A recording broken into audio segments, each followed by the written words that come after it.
Bom dia a todos, que a paz do nosso Senhor e Salvador Jesus Cristo esteja contigo, meu irmão e minha irmã. A mensagem de hoje tem como título, Encarando o Fracasso. E nós vamos abrir a palavra de Deus na segunda carta aos Coríntios, capítulo 4, e vamos ler dos versículos 7 ao 18, que diz assim: Temos, porém, esse tesouro em vasos de barro, para que a excelência do poder seja de Deus, e não da nossa parte. Em tudo somos atribulados, mas não angustiados, perplexos, mas não desesperados, perseguidos, mas não desamparados, abatidos, mas não destruídos, trazendo sempre no corpo o morrer de Jesus, para que também a vida de Jesus se manifeste em nossos corpos. Pois nós que vivemos estamos sempre entregues à morte, por amor de Jesus, para que também a vida de Jesus se manifeste em nossa carne mortal. De modo que em nós opera a morte, mas em vós a vida. Ora, temos o mesmo espírito de fé, conforme está escrito: Cri, por isso falei. Também nós cremos, por isso também falamos, sabendo que aquele que ressuscitou o Senhor Jesus, nos ressuscitará nós com Jesus, e nos apresentará convosco. Pois tudo é por amor de vós, para que a graça, multiplicada por meio de muitos, faça abundar a ação de graças para a glória de Deus. Por isso, não desfalecemos, mas, ainda que o nosso homem exterior se esteja consumindo, o interior, contudo, se renova de dia em dia. Porque a nossa leve e momentânea tribulação produz para nós, cada vez mais abundantemente, um eterno peso de glória, não atentando nós nas coisas que se veem, mas sim nas que se não veem. Porque as que se veem são temporais, enquanto as que se não veem são eternas. Meu irmão e minha irmã, o fracasso, nós sabemos que é garantido. Nunca se esqueça disso. Mais cedo ou mais tarde, ele virá. E isso não é um ataque de pessimismo, mas uma dose saudável de realidade. Nesses versículos que acabamos de ler, Paulo abordou o problema do fracasso e conseguiu descrevê-lo em termos poéticos. Ele fala em tesouro, mas que tesouro é esse? O Evangelho, é claro, o Evangelho é o nosso tesouro. Deus nos deu o maior presente imaginável e o confiou à fragilidade e à falibilidade dos homens. Foram encontrados manuscritos antigos da palavra de Deus, dentro de vasos de barro, jarros de barro guardados numa caverna. O vaso se quebrará, até a caverna se desfará, mas a palavra de Deus permanece para sempre. Tudo neste mundo está condenado ao fracasso. Até os mares e as montanhas um dia acabarão. Mas Deus nos confia o seu Espírito e a verdade da sua palavra. Sabe por quê? Porque a luz, a excelência do poder de Deus, brilha ainda mais de dentro desses vasos de barro trincados. E por causa da profundidade da depravação dos seres humanos, a luz só pode provir de uma fonte. A luz de Deus brilha forte em nossa escuridão, e a força dele se destaca ainda mais diante da nossa fraqueza. Paulo continua: de todos os lados somos pressionados, mas não desanimados. Ficamos perplexos, mas não desesperados. Somos perseguidos, mas não abandonados. Abatidos, mas não destruídos. Trazemos sempre em nosso corpo o morrer de Jesus, para que a vida de Jesus também seja revelada em nosso corpo. O que isso significa? Somos pressionados por todos os lados. ameaçados pelo fracasso. E é isso que significa ser humanos. E como lemos em Tiago, no capítulo 3, versículo 2, é a palavra de Deus que nos diz: tropeçamos de muitas maneiras. E eu repito, todos tropeçamos de muitas maneiras. E por isso, você que está me ouvindo agora, pode ter a certeza e a convicção de que aquilo que você está passando não é só você que vive. Em um momento da nossa vida, nós passamos por situações como esta. E Deus, ele não fica surpreso com o nosso fracasso. O Salmo 103, nos versículos 13 e 14, nos dá essa impressionante visão. E diz assim: como um pai tem compaixão de seus filhos, assim o Senhor tem compaixão dos que o temem, pois ele sabe que somos formados. Lembra-se de que somos pó. Deus conhece a nossa estrutura. E eu sei que você pode achar que Deus não está vendo o seu problema, mas Ele prevê o nosso fracasso. Nada surpreende a Deus, e quando tropeçamos, Ele não nos desdenha. A Bíblia nos assegura que Ele tem compaixão dos seus filhos, desce até nós com poder para nos colocar em pé de novo. Jesus também sabia, quando os seus discípulos deixaram de lhe dar apoio no Getsemane, que o espírito está pronto, mas a carne é fraca.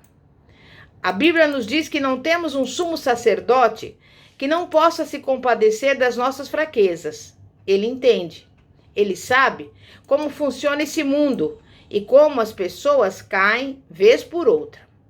Quando você tiver a experiência de um fracasso, a primeira coisa que precisa lembrar é: Deus entende. Ele nunca é tolerante com o fracasso, principalmente se na origem houver pecado. Mas Deus tem compaixão infinita. Paulo não só confirma a realidade do nosso fracasso, mas também nos dá uma razão para ele. Está escrito: pois os nossos sofrimentos leves e momentâneos estão produzindo para nós uma glória eterna que pesa mais do que todos eles. E assim, fixamos os olhos não naquilo que se vê, mas no que não se vê. Pois o que se vê é transitório, mas o que não se vê é eterno. Com isso, Paulo estabelece 4 paradoxos cruciais. Fracassamos agora para ter êxito depois. A aflição atual significa a glória futura. Jesus disse isso várias vezes, por meio das suas muitas parábolas sobre o primeiro e o último, o rico e o pobre, o senhor e o servo. Cristo produz grandes inversões e promete que, se sofremos com ele neste mundo, reinaremos com ele no vindouro. Cada lágrima é um investimento em diamante que receberemos. Fracassamos no que é secundário para ter sucesso naquilo que é importante.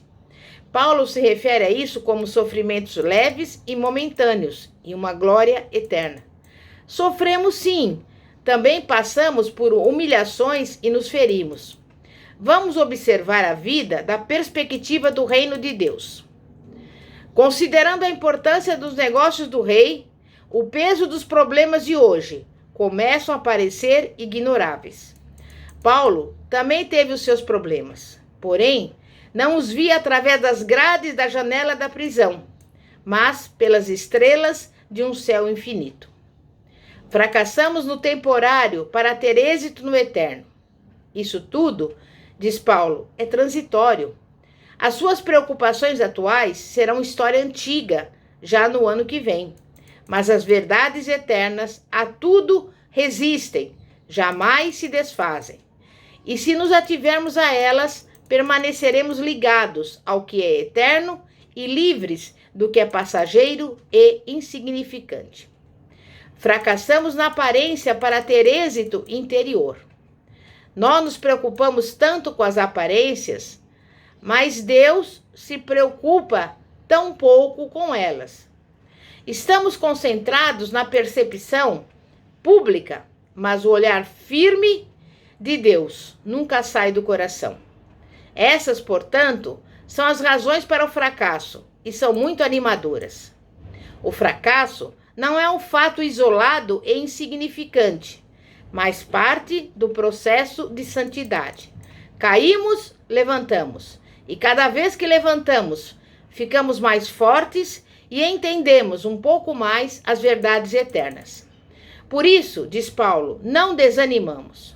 A vida é infelicidade total para aqueles que desanimam, mas como cristãos, nos agarramos a esta verdade. Embora exteriormente estejamos a nos desgastar, interiormente estamos sendo renovados dia após dia. Então, cuidado com o que você sente na sua alma.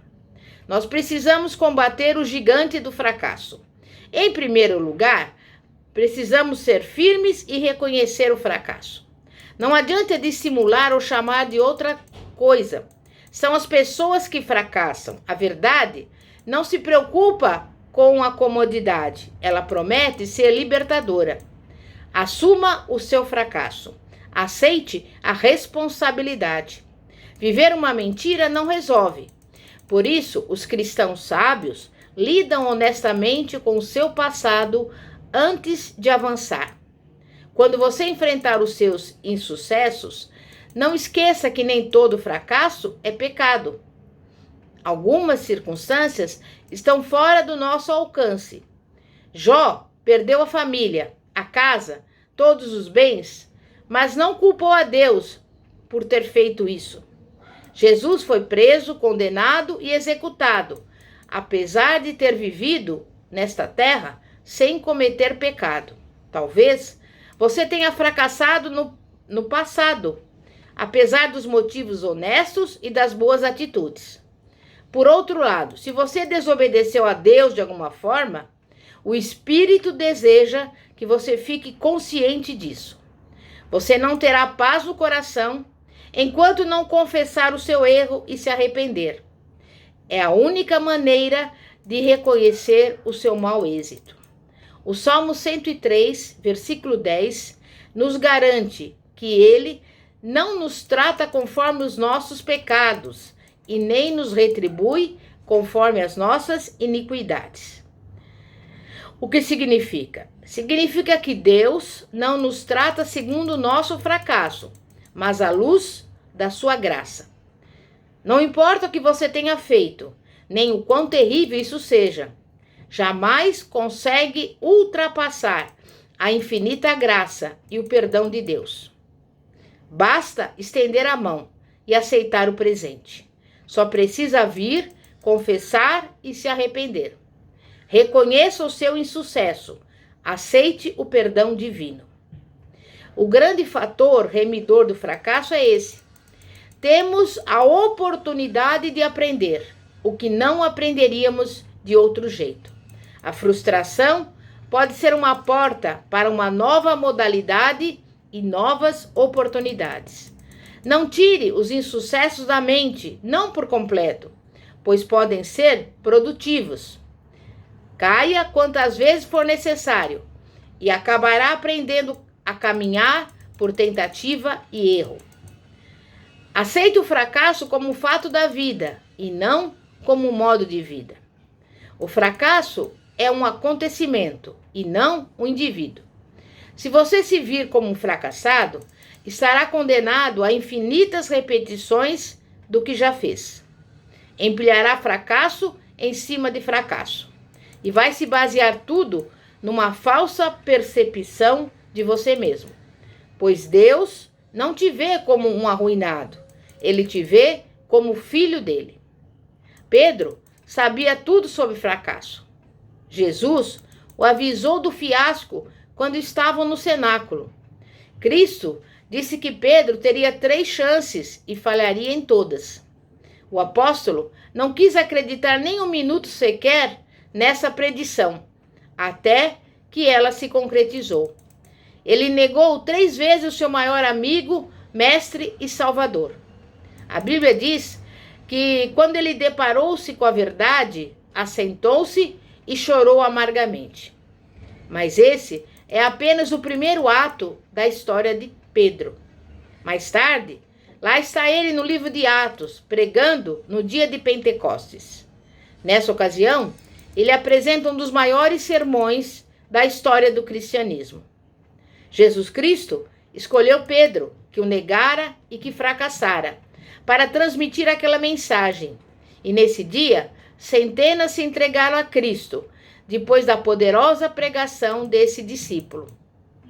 Sem dúvida, algo ocorreu no intervalo entre o fiasco e o sermão inflamado.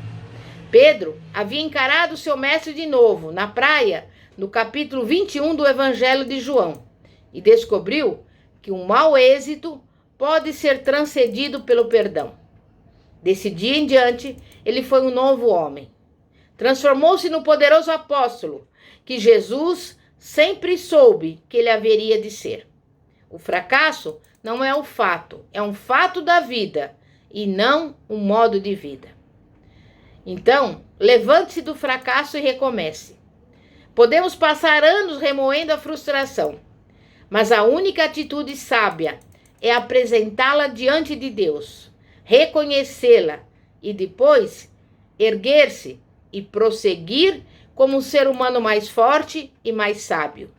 Inicialmente, Jonas falhou na obediência a Deus. Depois que saiu da barriga do peixe, Jonas obedeceu a Deus. E como nós sabemos, ele passou a fazer aquilo que o Senhor havia determinado para ele. E ele se tornou um sucesso. 120 mil ninivitas se arrependeram com a pregação de Jonas. Foi um dos maiores avivamentos da história da humanidade. Desde que ouçamos a voz de Deus e não a voz da multidão, o melhor ainda está por vir. A multidão pode chamá-lo de fracassado, mas ironicamente, são essas vozes que representam o fracasso. Fracasso para incentivar. Fracasso que faz com que essas pessoas não entendem o simples princípio de quanto mais se preocupa com essas situações, nós que procuramos a sabedoria, mais alcançamos o sucesso. Então devemos tomar muito cuidado, meus irmãos e minhas irmãs, antes de rotular outra pessoa como fracassada. Nunca podemos esquecer que vemos o exterior, mas Deus vê o coração. Quando você lembra que o Senhor Jesus foi levado à cruz do Calvário, poderia pensar que ele foi um fracassado, a julgar pelas aparências. Mas, contudo, naquele dia a morte foi destruída e o Senhor Jesus agora está sentado em seu trono celestial. Assim, os vencedores são os que nunca tropeçam. São os que conseguem se levantar todas as vezes em que caem. Depois, tendo superado o fracasso, correm com as forças renovadas. Ou quem sabe, nem estejam mais correndo. Isaías diria que eles voam com asas como águias e planam acima do redemoinho e da confusão. Por isso, nesse dia que se chama hoje, meu irmão e minha irmã, que você não tenha na sua mente essa impressão de que você não tem valor, de que você é uma pessoa fracassada. Nós vamos orar e pedir a Deus que venhamos reconhecer, como diz a palavra do Senhor em Romanos 8,37, de que somos mais do que vencedores em nome de Jesus. Santíssimo Deus e poderoso Pai, Pai de nosso Senhor e Salvador Jesus Cristo, nesse dia que se chama hoje, Pai, nós estamos aqui e queremos te pedir, Pai, que nada e nem ninguém venha deixar na nossa mente, Pai, a impressão de que somos destruídos, abandonados, que somos, enfim, fracassados. Mas nós nos focamos na Tua Palavra, e é a Tua Palavra que diz que nós somos mais do que vencedores, de que o Senhor não nos deixou e que o Senhor não nos abandonará. Por isso, nesse dia de hoje, nós entregamos a Ti a nossa vida e damos glória ao Teu santo nome. E te pedimos, Pai, que nada, absolutamente nada, venha atrapalhar a nossa vida, porque nós cremos num Deus que é todo poderoso, que pode mudar e transformar a nossa situação, a nossa história. Escreva novamente a nossa história a partir de hoje. E embora possamos passar por lutas, por adversidades, sabemos que a vitória é certa, porque é a Tua palavra que nos garante. Graças a Deus que já nos deu a vitória por nosso Senhor e Salvador Jesus Cristo. Amém e graças a Deus. Meu irmão e minha irmã, eu te convido a continuar nos ouvindo no canal do YouTube Igreja Poder de Cristo. Bispa Fátima, e o nosso telefone é 9-4229-5533. E também você pode mandar a sua mensagem pelo WhatsApp e nós estaremos te ouvindo. Nós somos da Igreja Evangélica Apostólica Poder de Cristo, situada na Avenida Ouro Fino, 2212, Bosque dos Eucaliptos, São José dos Campos. Amém e graças a Deus. Glória a Deus.